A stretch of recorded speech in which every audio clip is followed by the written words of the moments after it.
How to create pivot table from multiple sheets in Excel. So in this example, I have data 1 to 4 and then I have a country also. So I'm going to create a pivot table after combining all the tabs. So step 1, first go to data tab, click on get data, then click on launch Power Query Editor. Under new source, go to files, then click here Excel workbook. Select the file which contains the data and click on import. So here we have data 1 to 4.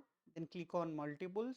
So select data 1, 2, 3 and 4. Then click on OK. The next step is under combine, go to append queries and click on append query as new. Since we have 4 data, click on 3 or more and add all your data to append. You can rearrange the data based on your requirement, then click on OK. So now we have append 1 where we have data from 1 to 4. You can double click this append to rename as all data and click enter. The next step is go to close and load, select close and load to. Since we need the pivot table, click on pivot table, define a new worksheet or select any existing worksheet, then click on OK. So now in the pivot table fields, we have all data as well as data 1, 2, 3 and 4. So now all our information is in the all data. Select the ID, let's select the row and select by, select the cells. Suppose you want to combine any other table. For example, I have a country here. In that case, first you have to convert that data into a table. You can go to insert tab, click on table or press Ctrl T